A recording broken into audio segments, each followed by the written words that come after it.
வணக்கம் நண்பர்களே. இந்த வீடியோவில் கோவிலுக்கு சென்று வெளியில் வருகையில் தர்மம் செய்வது தவறானதா?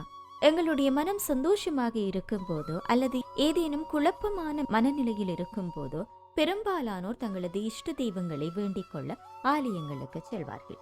அப்படி நாம் செல்கையில் இறைவனை வணங்கிவிட்டு திரும்பி வரும்போது வாசலில் சிலர் தர்மம் கேட்பதற்காக இருப்பார்கள்.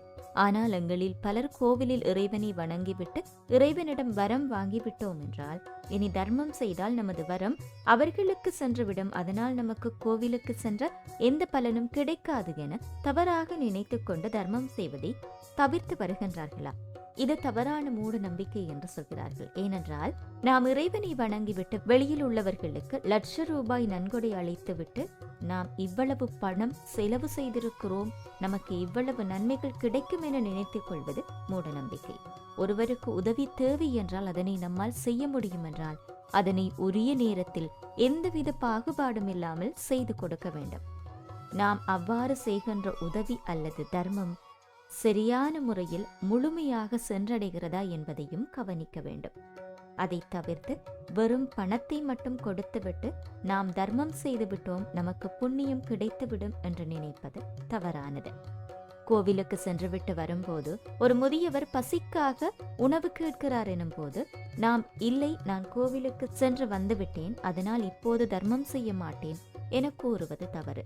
ஒருவர் பசிக்கிறது என்றால் அந்த பசியை உடனே தீர்ப்பதுதான் தர்மமாக கொள்ளப்படுகிறது. அதுவே நம் பாவ புண்ணிய கணக்குகளில் வந்து சேருகிறது. இறைவனால் படைக்கப்பட்ட ஒவ்வொரு ஜீவராசிக்கும் தங்களது கரும பலன்களை கருத்தில் கொண்டு ஒவ்வொரு விதமான வாழ்க்கையை வாழ்ந்து வருகிறோம். அவர்களின் பூர்வ ஜென்ம பலன்களின்படி இந்த ஜென்ம வாழ்வு அமைகிறது. அதனை நல்ல எண்ணங்கள் கொண்டு நன்மைகள் மேம்பட நாங்கள் தான் முயற்சி செய்ய வேண்டும். எனவே கோயிலுக்கு சென்று வரும்போது தர்மம் செய்கிறோம் என்றால் தவறு என்று எண்ணக்கூடாது. தர்மத்தை நாங்கள் தர்மமாக செய்ய வேண்டும். நான் கொடுத்து விட்டேன் என்ற வகையில் அந்த உதவியோ அந்த தர்மமோ இருக்கக்கூடாது. மனதார நாங்கள் தர்மம் செய்தால் இறைவனின் அனுக்கிரகங்கள் எங்களுக்கு எப்போதுமே இருக்கும். மேலும் வீடியோக்களை பார்வையிட வணக்கம் லண்டன் யூடியூப் சேனலை சப்ஸ்கிரைப் செய்யுங்கள்.